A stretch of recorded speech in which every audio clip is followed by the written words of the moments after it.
Are live. How you doing out there?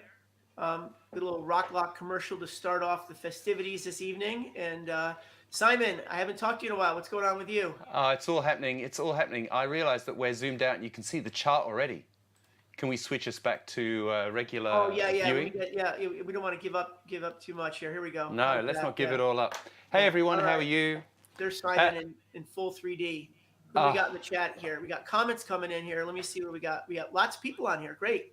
Sandra, T, Lumpy, Robert, Blake. Oh, Blake, good to see you. All right. So tonight we are going to talk about. Oh, let me introduce our moderator here. He's getting some camera time. This is Gabe, and Gabe is he's GDK opinionator. He's going to be answering some of your questions if you have any questions, and he will also be asking trivia questions. Some that I gave him and some that he's going to make up himself. And we'll give away some prizes tonight, like we always do. At the end, we're going to run this show for about 30 minutes. And Gabe and I went to high school together, but don't bother asking him any questions about stupid crap that I did in high school because we did not hang out in high school. Not because one of us was too cool for the other. We just traveled in different circles. But Gabe, just tell him we were in the same study hall together, you said? Yeah, we were in, I think, like a 6 period study hall once a week. Okay. Did I do a lot of studying in that study hall? No, actually, we ended up debating music. Debating music. Okay. And Gabe tells me I was into prog at the time, right? You were the person who turned me on to Genesis before Peter Gabriel left. Right. Now they've got an old sea captain that sings shanties in front of the stage, right? Phil Collins. All right, Simon, over to you, buddy. okay, so today, Riff. today what I thought we would do is basically have a bunch of sort of set piece riffs that you can learn really, really easily that are really, really well used in popular music from forever. And the idea of them is that you use them just as a leg to stand on in your improvisation. So a lot of people I teach, when it comes to it, you put the backing track on and then they've got their pentatonic scale and then they play something like, and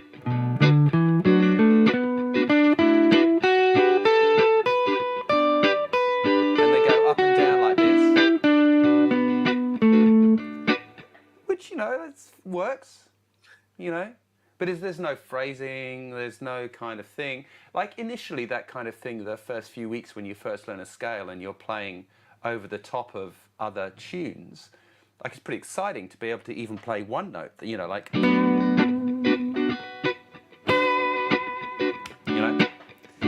But over time, we're going to try and do something a bit more exciting. So I Hey, think, one thing, Simon. Let me jump in real quickly. So one of the things that I tell my students is, and I unlike Simon, I don't have. If I could step on something right now, it would just be my other foot. So I don't have any pedals here, unfortunately. I do have my Spark though. But so what I tell students is that depending on how busy the rhythm track is and how many chord changes there are, if there's a lot of chord changes, let the chord changes do the work for you. You can stay on the same note. Well, if there's a descending pattern with the rhythm track, you can just literally play over and over again, and the harmony will change as the chord changes. that's cool. That in on the reverse of that, stuff like like modal jazz from the early '60s and through the early '70s. The reason they were blowing the crap out of it, Coltrane and Miles Davis notes, is because there was only one or two chords. So there you go.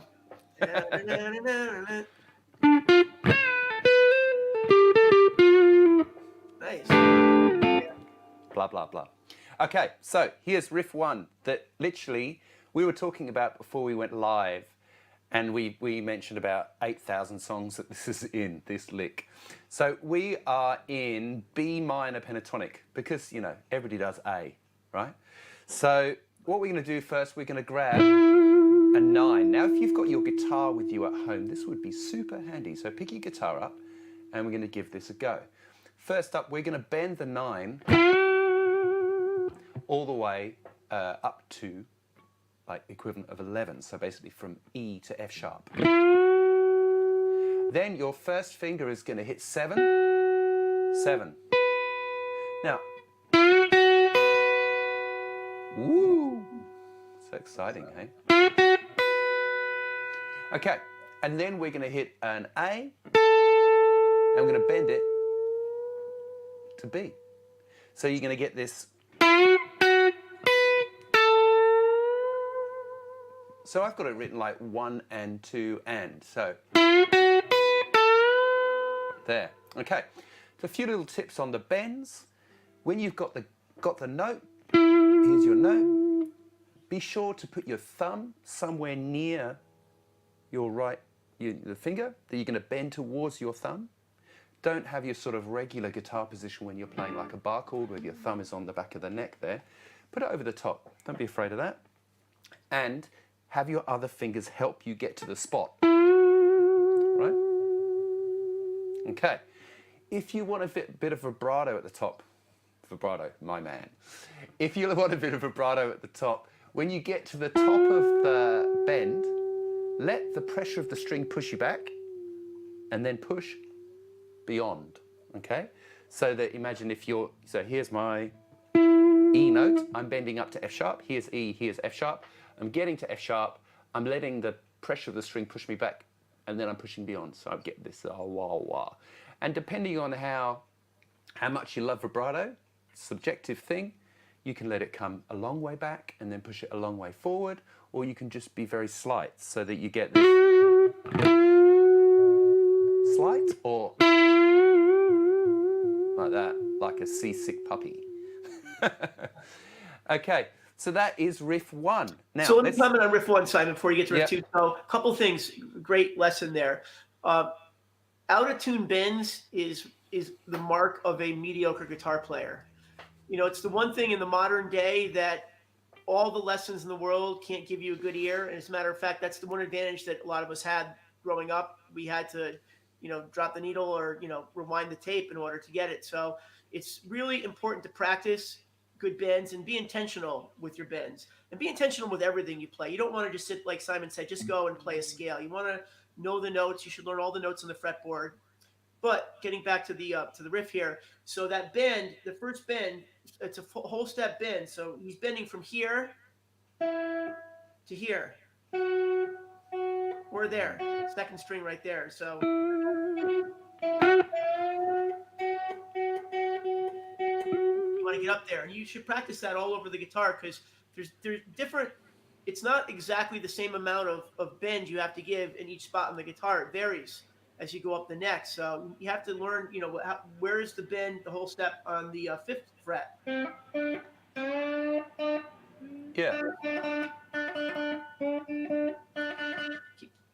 And as well, what you can actually do is, I teach this little exercise where you basically play the note you've got.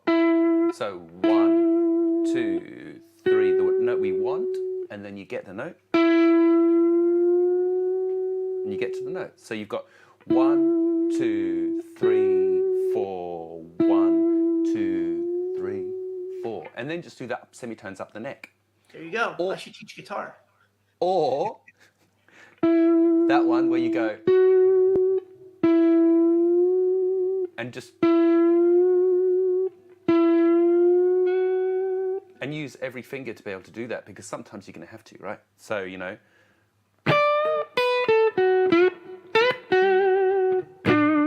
you're going to have to use your first finger to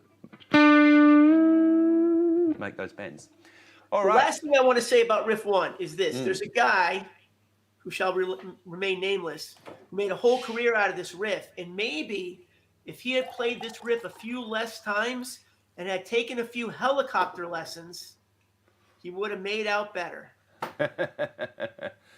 But the other thing about this riff I like is that all these things, you can chop them up, right? So they're just elements that you don't have to go 9-7-7. You could go 9-7-7 the other way around. So, or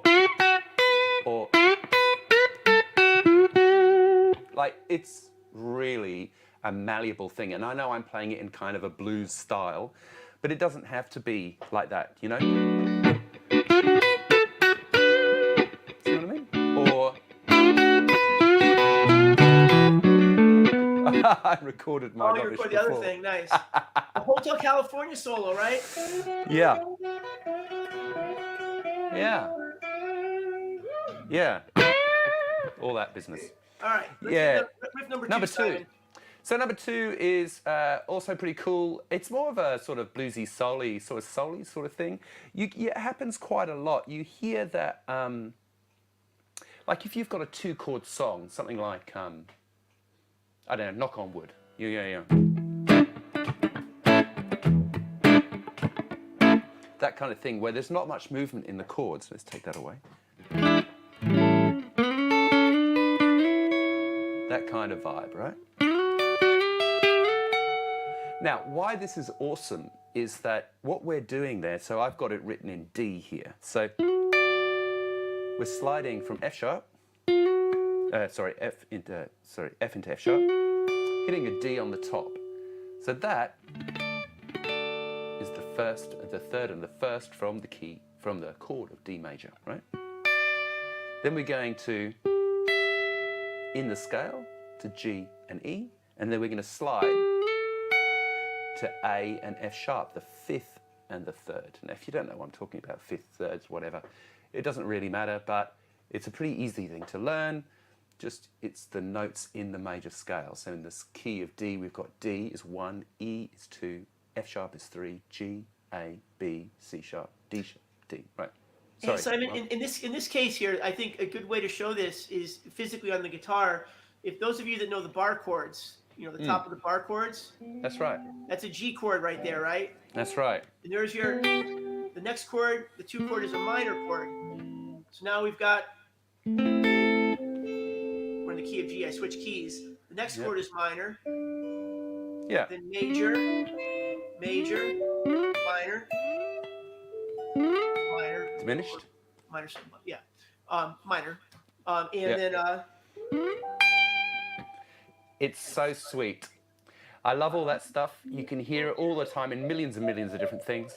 So like Soul Man, you know. So it goes, no, other way around.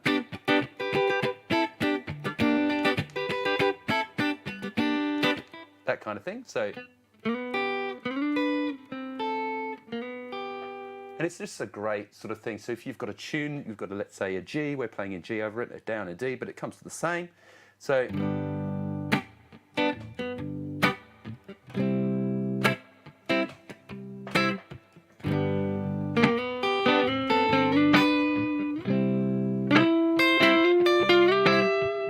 how sweet is that?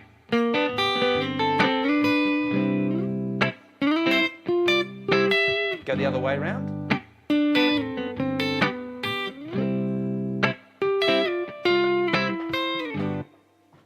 you've got like a brown-eyed girl, right?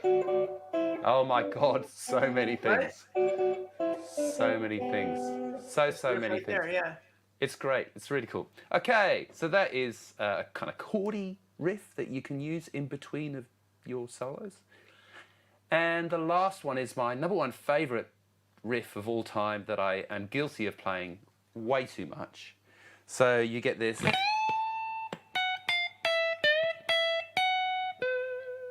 Oh my God, it's just awesome.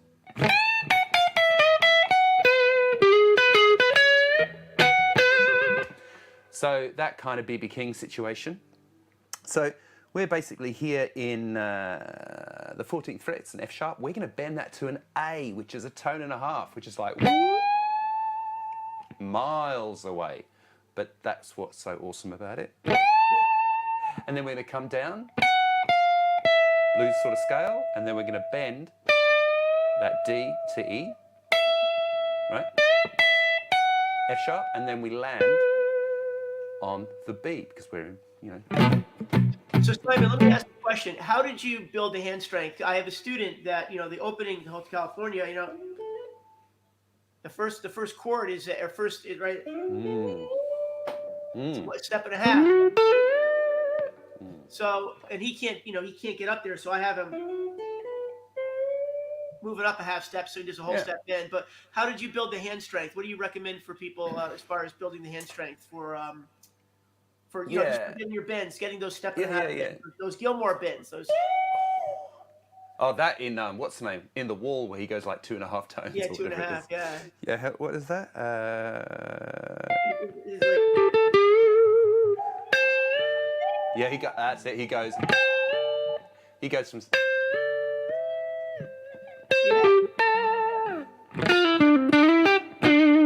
Yeah. I think that's his best solo. People always point to the other So ones good. to the Comfortably Numb, but Yeah, the it's Wall okay. solo is just so sweet.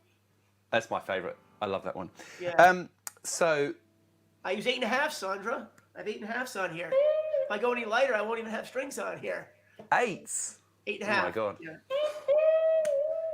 That's a minor third bend, right? That's a full minor third bend. Minor third bend. And yeah. I know that I always look at that, and I always Right, say right. that the only guitarists that predictably can hit that are David Gilmour, Jeff Beck, and B.B. King. Yeah. Because they all habitually did minor third bends. I don't know. Cliff Clavin's next door neighbor, I think, hit that note a few times too. Whoops, Yeah. sorry. So a part of it is about strength, but I think 70% of it is about technique, actually. So I reckon, well, like, so for example, in that. So I've just gone. Right? So if you use the fret, that helps a lot. So when I say use the fret, if you push against the fret will help you, fret the note. I know it sounds obvious, right? But if you're in a good That's a great spot. tip. Yeah, a lot of students like to get too far underneath it and feel like they have to get too much. Yeah. You want to push into the guitar as well as up. Yeah, that's right. And I think, like I'm saying, like if let's pick a bit lower here. So if we pick like an F sharp here, if I'm sort of, I don't know how well you can see that here, but if I'm this side of the fret and I'm trying to bend, and I'm not using anything else to help me, it's going to be really, really hard, right? So number one, like I said before, put your thumb on the top, put your fingers on the string as well. I teach the exact same thing, all the way over the top if you need to. Connect your fingers together if you need to. Yeah, that's right. Even that, I don't love that because often you need to kind of go, that kind of thing. But if you can just get all the way up. So first thing, thumb over the top. Second thing, push against the fret. Like modern guitars have these ginormous frets, which I'm not a big fan of, but they are good for bends because you just push against the fret. None of my guitars have those big frets. I've got these kind of tiny, almost not there frets, because, I don't know, that's my thing. And the last thing is really make sure that you've got the string in control. So it's really under your fingertip, because if you put it kind of on the pad, all that's going to happen is you're going to maybe be able to bend it a little, and it's just going to slide back out, right? So, and like you said before, Mark, just be active in the bend, so that you've got a clear idea of where you're going. It's a bit like you're flying a plane. You know where the runway is. Don't not land on the runway. I think that you touch on something there. I think that's really, and there's a guy, Jack Rooch, who is new to True Fire. He's had a YouTube channel now for a little over a year. Rooch is RUCH, and I highly recommend checking him out. But he always talks about being intentional when you play. Whether it's if you're playing over a 1/4, like a 1/4/5 blues, right? You should know where your arpeggios are, and you should know which notes, which each of those notes in the arpeggio. The 1, 3, 5, flat 7. You should know all the notes on the fretboard. If you don't know all the notes on the fretboard, I actually have a really good method that works really well for learning it in 5 weeks. It's a method that I've been teaching for a long time, and it's 5 minutes a day. You do it separate from your. So contact me later if you guys want that. It's if you don't know all the notes on the fretboard, but it's really important to be intentional when you play a solo, not to just go. And I did that for years when I was in band. Just not even knowing what I was playing. But it doesn't take much to. Once you learn the notes, the next step is to learn the arpeggios. the next step is to learn, what the harmony sounds like. What is, what does the major third sound like over the chords? Yeah. Anyway, that's, it's getting a little more into like intermediate type of stuff, but Well, I it's just certainly, think, yeah, I think you're right. Like, just it's one of those things. You spend all this time learning how to play the guitar, right? And you where you put fingers and notes and blah blah blah. And then I've found, certainly as I've got older, that suddenly, if I've got a, something like.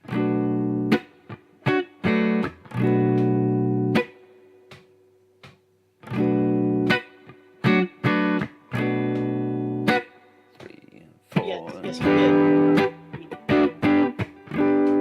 2, 3, and 4. That kind of vibe.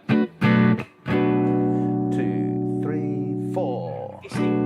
So in this situation,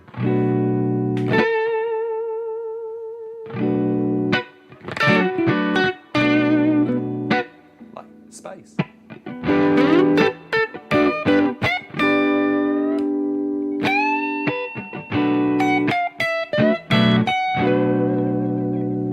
Right, it's just beautiful.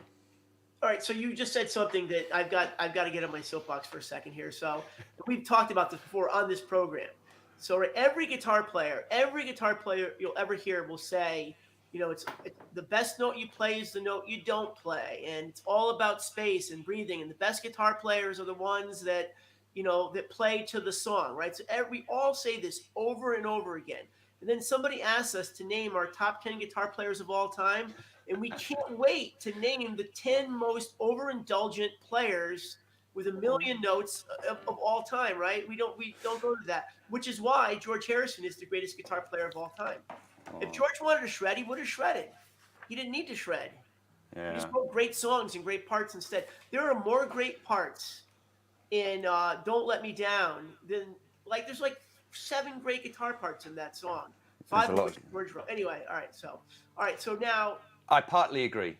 he partly maybe Jimmy Page. I'll give you Jimmy Page might be the Jimmy Page, but he also played to the song, right? So right, the song, yeah, right. He had like the best of both, kind of, right. A little bit of a show off, but all right. So the first riff that I Oh yeah, I need to scroll a little bit. So that's my sort of riffs. You can pull them apart. You can add them together. In fact, let's do something crazy, and want to go back to that screen. Just gonna, if you wouldn't mind, that would be awesome.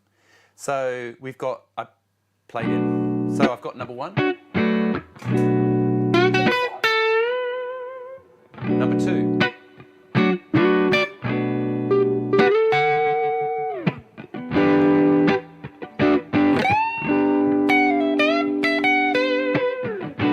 There you go. I've just written a blues solo. It's awesome. There you go.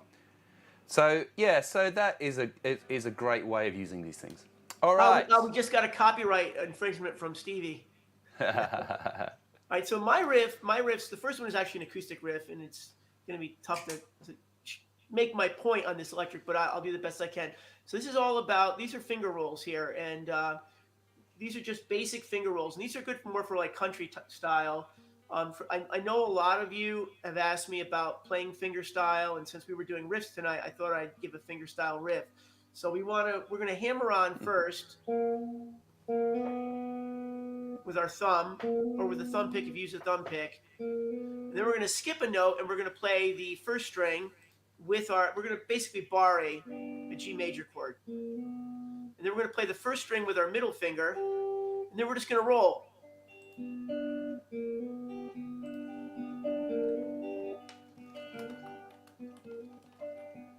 I can get that up to really fast on the acoustic, but maybe I'll do that at the end. But the idea is to really start slowly, though.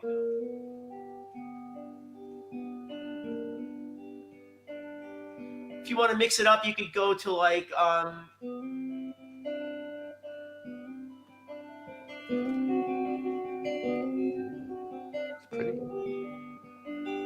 like that. But anything you play, you really want to start slowly. The example I always give, it's not a riff here, but that riff in, I don't know if I can play it anymore. That riff in, was it?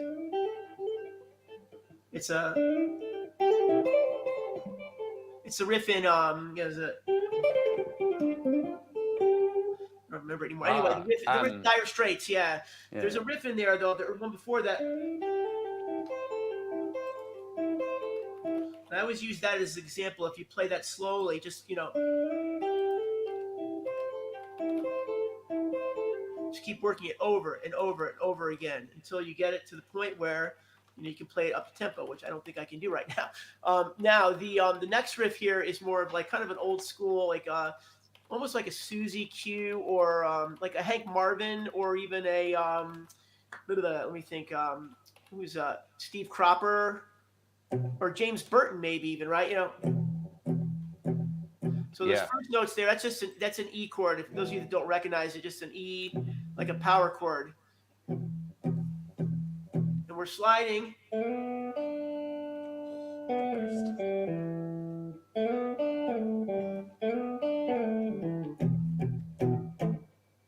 It's cool.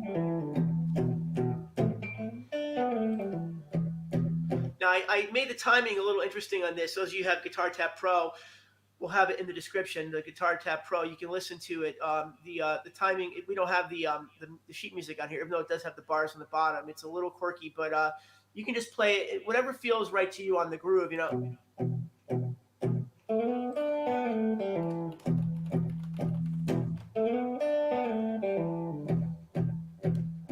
Just like that. That's also like, what's the song? Smokestack Lightning is similar to that, right? Yeah. It's got I just love that. Now that you do need to do a little finger style for that one. That's a little more to pull off, but that's a great one too. I forget the name of the. That's my next question. Guitar player for who Smokestack Lightning was Howlin' Wolf. Howlin' Wolf, right? Yeah. Yeah. Who's his guitar player? Oh, I know that. But that, even like you were talking about chopping them up and doing it your own way, like something.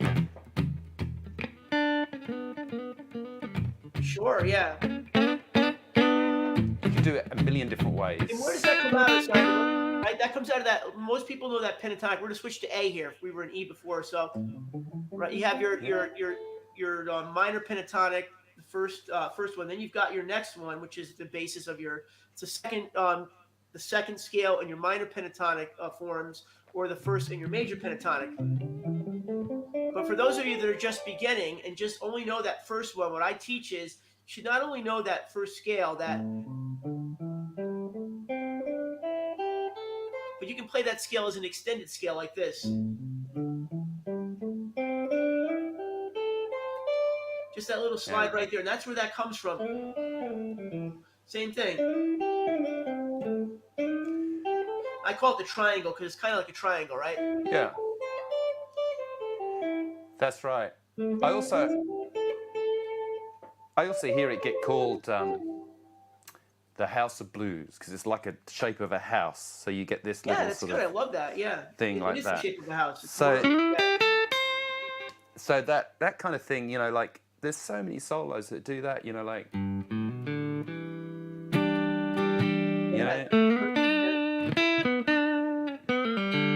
right, it's the same thing. Or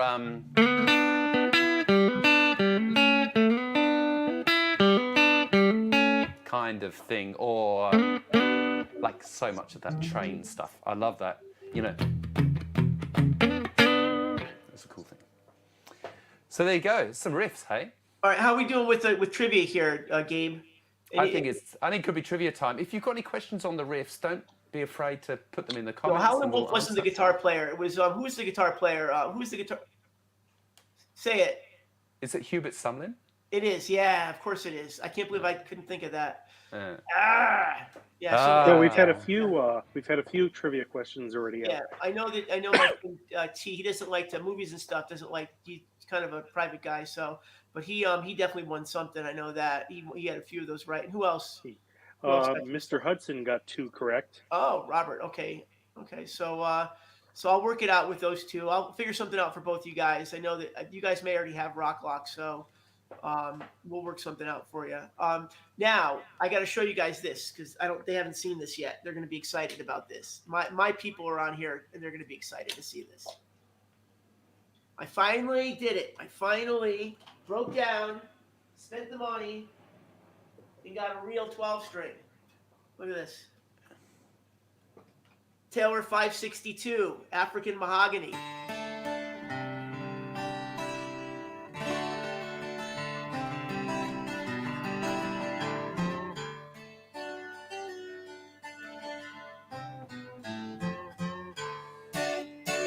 Yeah, it's really nice. And I It's already, a, and so one of the things I do is people ask me about finger picking on the 12 string. So I always reverse the third string. The nut, it's not the ideal thing, but it really, the nut is not cut that much different. Um, so I reverse these that way when you're playing finger style and your traditional finger style calls for an upstroke on that third string.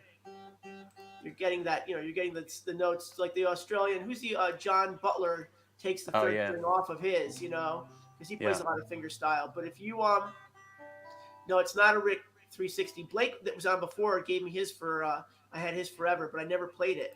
I don't like, what I don't like about the Rickenbackers, the neck. I mean the actual fretboard itself is lacquered. The front of the fretboard where you play has like big coats of lacquer on it. It's really hard to it's hard to play. Isn't that Rickenbacker's one of their signature things to do, like with the basses, right? Which Geddy Lee and Chris Squire used to play with with the the necks, where the neck, instead of being basically raw rosewood, it was lacquered, Yeah, right? yeah. I'd say it's their thing. Yeah, I don't know how much it really makes a difference in the sound. I'm one of those guys. I don't. I'm not a tone guy when it comes to electric guitars. I think that it's. I've seen too many guys on YouTube, cut part of their kitchen sink out. Oh yeah, yeah. There was it. Oh, that just tune funny. How does it go? How does how does Johnny Rivers go? Can't help you. Something like that, right? Right. The life of danger. Everyone he meets, he is a stranger. It's a tough one, right? 145. It's a great song, though. I don't know that Here song. it is.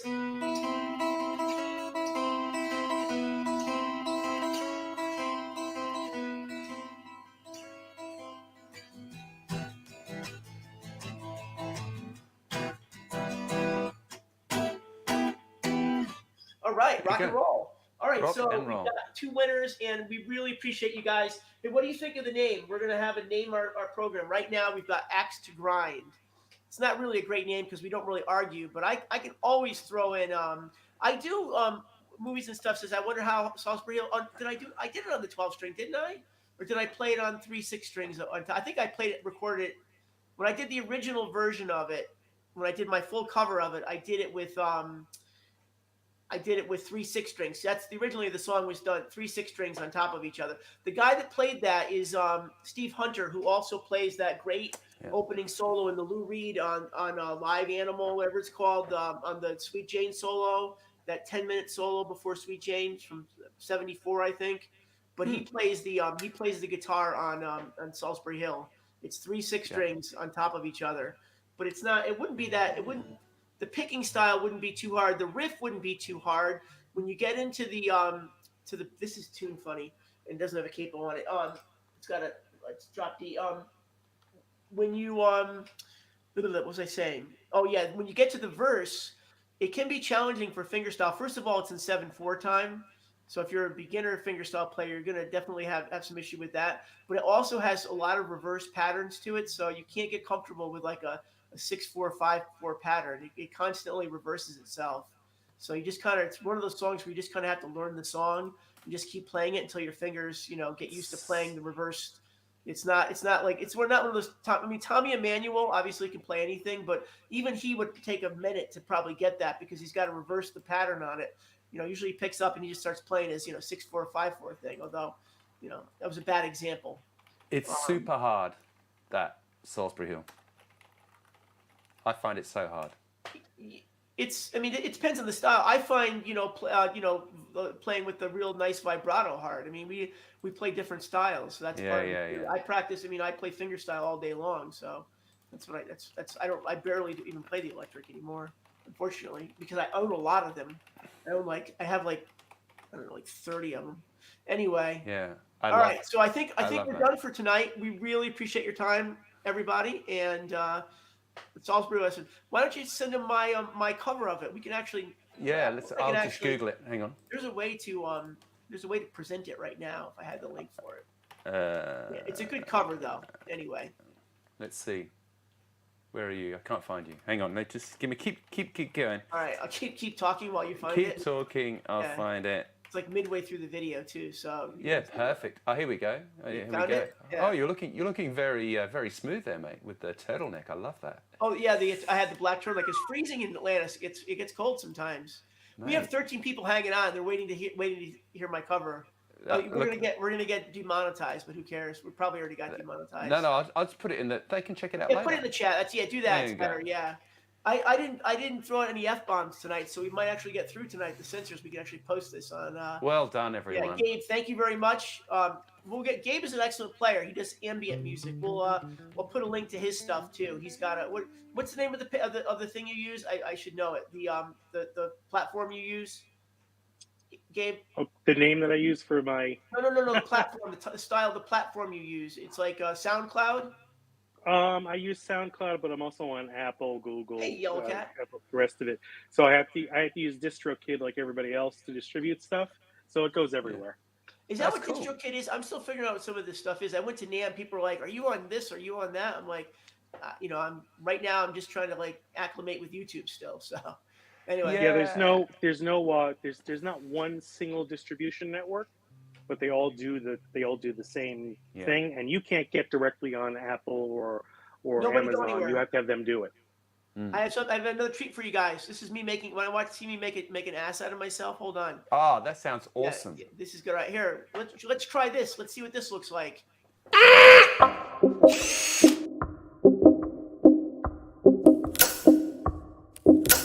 Rock Lock, recommended by pigeons. Anything else is for the birds. What do you think? And then we got one last Rock Lock. This is my favorite one. If you play guitar, let me ask you something. Why are you still when you can? Is there really a decision to be made? Boom. That's good. There we go. I like There's my advertisement, as they say. That's very nice. All right, in 2 Very weeks, nice. we're going to do one. I don't know what we're going to do yet, but we're definitely going to deconstruct the list. Again, I call it deconstruct because Hendrix may not be number one, much to people's pigeon mark. Yeah, pigeon mark. Pigeon, like a French pigeon. He likes them both. Thank you. And I did the shark one too, where I get eaten by a shark and I have blood, pouring out of my. It's comical blood. I don't know. I can't. I was gonna say that sounds pretty somewhere. hectic there. I posted that. It's a short. All right, so we're done for tonight. We really appreciate it. We will be back in 2 weeks, right, Simon? Yep, 2 weeks. 2 weeks. 2 weeks. Okay, cool. Or next week? You want to do next weekend? Oh, I can't do next week. Can't do next week. 2 weeks. We're back in 2 weeks. All right, everybody, please be safe, and we'll see you soon. Ciao. Bye.